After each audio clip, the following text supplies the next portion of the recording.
Hello friends, I am Dr. Srikanth Munna, consultant urologist and andrologist from V9 Hospitals. ఇవాళ patient awareness వీడియోలో మనం మాట్లాడుకునే next topic ప్రయాపిజం. ప్రయాపిజం అనేది ఒక టెక్నికల్ టర్మ్. ఇది దేనికి వాడతాము అంటే చాలామంది అంగస్తంభన సమస్యలతో వస్తూ ఉంటారు. ఇది రివర్స్, అంటే గట్టిపడిన అంగము కిందకి దిగకపోవటం, దానివల్ల నొప్పి రావటం, ఇట్లాంటి దాన్ని ప్రయాపిజం అనే ఒక టెక్నికల్ వర్డ్ తోటి పిలుస్తాం. సో ఎందుకు వస్తుంది ఇది? చాలామంది అంగస్తంభన సమస్యతో వస్తూ ఉంటారు, అంగం గట్టిపడట్లేదని వస్తూ ఉంటారు. ఇది వినంగానే గట్టిపడిన అంగం దిగట్లేదు, మెత్తబడట్లేదు, నార్మల్ స్టేట్కి రావట్లేదు, వాడు అదృష్టవంతుడు అని అనుకోవచ్చు మీరు వీడియో చూసేవాళ్ళు, అంగస్తంభన సమస్య ఉన్నవాళ్ళు. కానీ దీంట్లో ఉల్టా సైడ్ ఎఫెక్ట్ కంటే డేంజరస్ ఎఫెక్ట్ అని చెప్పుకోవచ్చు. ఏంటంటే అంగానికి రక్త ప్రసరణ తీసుకొచ్చే నాళాలు మధ్యలో ఉంటాయి, సెంటర్లో ఉంటాయి, కోర్లు. ఓకే, రక్త ప్రసరణ మళ్ళా వచ్చి దాని పని అయిపోయిన తర్వాత దాని ఆక్సిజన్ న్యూట్రియంట్స్ సప్లై చేసిన తర్వాత ఆ రక్తము సూపర్ఫిషియల్గా చర్మం కింద నుంచి మళ్ళీ బాడీ లోపల సైడ్కి వెళ్తూ ఉంటాయి. సో మధ్యలో నుంచి వచ్చే రక్తనాళాలు పైనుంచి తీసుకెళ్ళిపోయే రక్తనాళాలు వెయిన్స్ అంటాం. సో మధ్యలో నుంచి వచ్చే రక్తనాళాలు లావ్ అయినప్పుడు, వాటి డయామీటర్ పెరిగినప్పుడు ఎక్కువ రక్తం రావటం వల్ల అంగం గట్టిపడటం స్టార్ట్ అవుతుంది. ఎర్లీ ట్యూమిసెన్స్ అంటాం.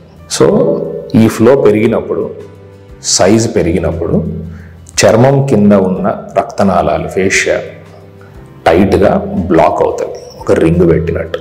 ఈ సైజ్ పెరుగుతుంది కదా, ఇది పెరుగుతున్నప్పుడు చర్మానికి మధ్యలో ఉన్న రక్తనాళాలని నెట్టేస్తుంది, నొక్కి పెడుతుంది. సో పైప్ మీద కాలేసి తొక్కినట్టు బ్లడ్ మళ్ళీ వెనక్కి వచ్చే బ్లడ్ ఆపుతున్నాం మనం. సో లోపలికి వచ్చే బ్లడ్ పెరుగుతుంది, బయటికి వెళ్ళే బ్లడ్ తగ్గుతుంది. దీనివల్ల కంప్లీట్ ఎరెక్షన్ అంటే రిజిడిటీ అనే ఫేజ్ రీచ్ అవుతుంది. ఇది సెక్షువల్ పర్ఫార్మెన్స్ ఉన్నంతసేపు ఉంటుంది. లాస్ట్లో ఎజాక్యులేషన్ అయిపోయిన తర్వాత న్యూరల్ సిస్టమ్ ఏదైతే పనిచేస్తుందో అది రివర్స్ అవుతుంది. అంటే సింపాథెటిక్ సప్లై, పారాసింపాథెటిక్ సప్లై అని రెండు నరాల సిస్టమ్స్ ఉంటాయి.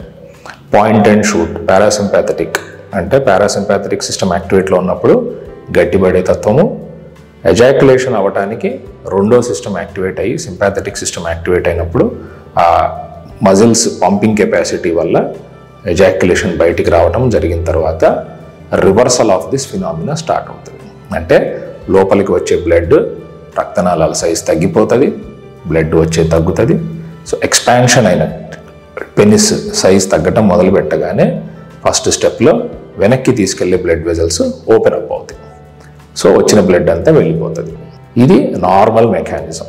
అప్పుడు ఫ్లాసిడిటీ అంటే అంగము నార్మల్ స్టేజ్కి పడిపోతుంది. సో ఈ ప్రయాపిజం అనే కండిషన్ ఎప్పుడు వస్తుంది? దీన్ని రెండు కేటగిరీస్లో చెప్తాం. ఒకటి ఆర్టీరియల్, రెండోది వీనస్. మోస్ట్ కామన్గా ఉండేది వీనస్ సిస్టమ్. ఎందుకని? ఆర్టీరియల్ సిస్టమ్ అంటే రక్త ప్రసరణ ఎక్కువ వస్తూనే ఉంటుంది. వీనస్ సిస్టమ్ నార్మల్గా ఏదైతే బ్లాక్ అయి ఉంటుందో అది అట్లాగే బ్లాక్ అయ్యే ఉంటుంది. ఓకే, సో ఎక్కువ రక్తం వస్తూనే ఉంటుంది, వెనక్కి వెళ్ళాల్సిన బ్లడ్ వెళ్ళట్లేదు, అప్పుడు అంగం గట్టిపడే ఉంటుంది. మరి దీన్ని ఎట్లా తగ్గించుకోవాలి అంటే వచ్చే రక్తాన్ని తగ్గిస్తే సరిపోతుంది. సో వచ్చే రక్తం ఎందుకు ఎక్కువ వస్తుంది ఈ పేషెంట్స్లో? ఒకటి హైపర్ టెన్షన్. బీపీ ఉన్న పేషెంట్స్కి కొన్ని మందులు సైడ్ ఎఫెక్ట్స్ వల్ల రక్త ప్రసరణ పెరిగే మందులు మనం ఇస్తాం. ఈ వ్యాసో డైలటేషన్ జరిగి ఎక్కువ బ్లడ్ బాడీ లోపల నుంచి పెరిఫరల్ ఆర్గాన్స్కి వెళ్ళిపోతే హార్ట్ మీద ఒత్తిడి, మిగతా వాటి మీద ఒత్తిడి తగ్గుతుంది. సో బీపీ తగ్గించే ప్రక్రియలో ఈ రక్తనాళాలోకి వెళ్ళ ఊపితే రక్తం కంటిన్యూస్గా వస్తూనే ఉంటుంది.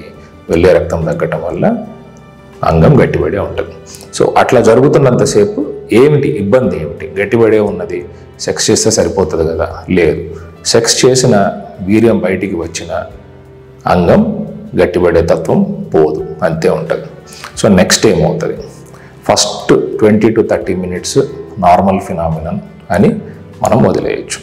30 minutes కంటే ఎక్కువ ఉంటుంటే జనరల్లీ దీన్ని ప్రయాపిజం లాగా కన్సిడర్ చేస్తాం. 2 గంటల కంటే ఎక్కువ ఉంటే దానివల్ల వచ్చే సైడ్ ఎఫెక్ట్స్ స్టార్ట్ అవుతుందని అర్థం. సో ఫస్ట్ వచ్చేది ఏంటంటే ఆక్సిజన్ ఫ్రీ రాడికల్ డ్యామేజ్. అంటే ఎక్కువ రక్తం వచ్చింది, రక్తంలో నుంచి ఆక్సిజన్ పక్కన ఉన్న టిష్యూస్కి వెళ్ళిపోయింది, ఇప్పుడు ఆ రక్తం వేస్ట్ రక్తం. మంచి రక్తము చెడు రక్తం అని చెప్పుకుంటాం కదా, ఆ రక్తము బాడీలో నుంచి వచ్చిన మెటబోలైట్స్ని తీసేసుకొని అక్కడ నుంచి వెళ్ళిపోయి మళ్ళీ లంగ్స్కి హార్ట్కి వెళ్ళిపోయి శుద్ధి చేసుకోవాలి. కానీ వెళ్ళట్లేదు, అక్కడే ఉంటున్నాయి. ఆ కెమికల్స్ అన్నీ అక్కడే ఉంటున్నాయి. ఎక్కడ పనిచేస్తే అవన్నీ వాటి చుట్టూతా ఉన్న టిష్యూస్ మీద పనిచేస్తాయి. వేరే వాటి మీద చేసినా చేయకపోయినా మనం ఇంపార్టెన్స్ ఇచ్చే టిష్యూ ఏంటి? అంగం గట్టిపడే సిలిండర్లు, స్పాంజీ టిష్యూ, కార్పస్ క్యావర్నోసమ్ అంటాం. దీంట్లో ఆ ఫ్రీ రాడికల్ ఆక్సిజన్ ఇంజురీ జరగటం వల్ల ఎక్కడ ఇంజురీ జరిగినా బాడీ మళ్ళీ దాన్ని హీల్ చేసుకునే ప్రక్రియ మొదలు పెడుతుంది కదా.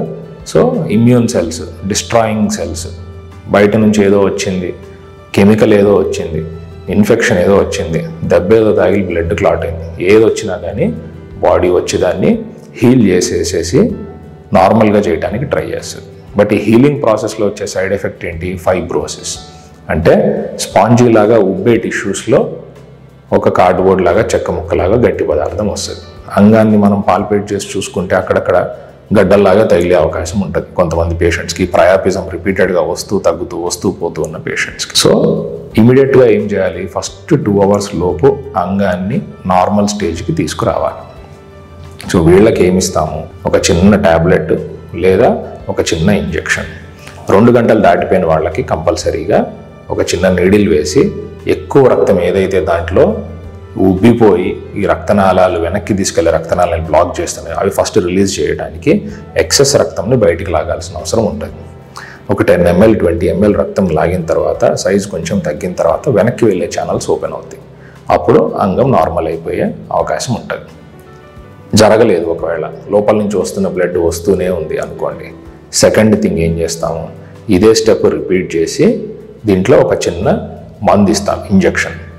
అది దేనికి అంటే రక్తనాళం సైజ్ని తగ్గించడానికి, లోపల వచ్చే రక్తంని. సో అది తగ్గించినప్పుడు లోపలికి వచ్చే బ్లడ్ తగ్గుతున్నప్పుడు మళ్ళీ సైజ్ తగ్గటము, అంగంలో నుంచి రక్తం వెనక్కి వెళ్ళిపోవటము, దిగటం లాంటిది జరగచ్చు. ఈ స్టెప్ని మనం 3 to 4 times every 5 to 10 minutes గ్యాప్లో రిపీట్ చేస్తూ ఉంటాం. అప్పటికీ ఒకవేళ అంగం గట్టిపడే తత్వం తగ్గలేదు, బ్లడ్ వస్తానే ఉంది అంటే నెక్స్ట్ సర్జికల్ ఆప్షన్స్కి వెళ్ళాలి. సర్జికల్ ఆప్షన్స్లో కూడా ఫస్ట్ మినిమల్ ఇంటర్వెన్షన్స్, అంటే ఒక నీడిల్ వేసి షంట్స్ క్రియేట్ చేస్తాం మనం. 2 సిలిండర్లు తీసుకొచ్చే ఉంటాయి, మధ్యలో మూత్రం పైప్ ఉంటుంది. మూత్రం పైప్కి ఎండ్లో ఉండే ఆ టిప్, పెనిస్లో ఉండే టిప్ గ్లాన్స్ ఏదైతే అంటామో అందులో నుంచి రక్తం వెనక్కి వెళ్ళే అవకాశము ఉంటుంది. సో ఈ రెండింటికి కమ్యూనికేషన్. 2 సిలిండర్లు ఉన్నాయి, దీనిపైన మనకి గ్లాన్స్ పెనిస్ ఉన్నది. సో గ్లాన్స్ పెనిస్ లోపల నుంచి ఒక నీడిల్ డైరెక్ట్గా ఈ సిలిండర్లోకి వేస్తే ఈ 2 షంట్ అయినట్టు, బైపాస్ అయిపోయినట్టు. అంటే ఈ గదికి ఆ గదికి మనం ఒక పైప్ క్రియేట్ చేసినట్టు సన్నపాటి క్యాలిబర్తో. దాంట్లో నుంచి రక్తం కనుక వెళ్ళిపోతూ ఉంటే క్లియర్ అయిపోయే ఛాన్స్ ఉంటుంది. నెక్స్ట్ స్టెప్, దీన్నే కొంచెం పెద్ద యాంగిల్, పెద్ద సిరంజ్ కానివ్వండి, బ్లేడ్తో కానివ్వండి కట్ చేసి దానికి షంట్ క్రియేట్ చేస్తాం. దీనికోసము ట్రైన్డ్ సెంటర్స్లోనే మనం ప్రిస్క్రైబ్ చేస్తుంటాం జనరల్లీ. ఒకవేళ ఒక 20 minutes 30 minutes తర్వాత కూడా టెస్ట్ అయిపోయిన తర్వాత దిగటం స్టార్ట్ అవ్వట్లేదు, నొప్పి స్టార్ట్ అవుతుంది అంటే వెంటనే ఇంకొక రకమైన ఇంజెక్షన్ ఇచ్చి మనము అంగం నార్మల్ స్టేజ్కి వచ్చేలాగా చేపించి కన్ఫర్మ్ చేసి పంపిస్తాం. సో ఇది చాలామంది గుర్తుపెట్టుకోవాలి. దీన్ని ఎక్వైర్డ్ ప్రయాపిజం అంటాం. హైడ్రోజెనిక్ అంటే క్రియేట్ చేసిన ప్రయాపిజం, ఒక తప్పిదం ద్వారా కానివ్వండి, లేదా టెస్ట్ చేసేటప్పుడు ఇచ్చిన డోసు పేషెంట్ కండిషన్కి ఎక్కువ అవటం కానివ్వండి, లేదా పేషెంట్కి ఈ కండిషన్ వచ్చే ప్రిడిస్పోజింగ్ ఫ్యాక్టర్స్ అంటే ఇతరత్ర కారణాల వల్ల జరిగే తత్వం ఉండటం వల్ల కానివ్వండి వచ్చినప్పుడు దీన్ని ఇమీడియట్గా ట్రీట్ చేయటం చాలా ఇంపార్టెంట్. ఓకే, సో ఇది ప్రయాపిజం గురించి.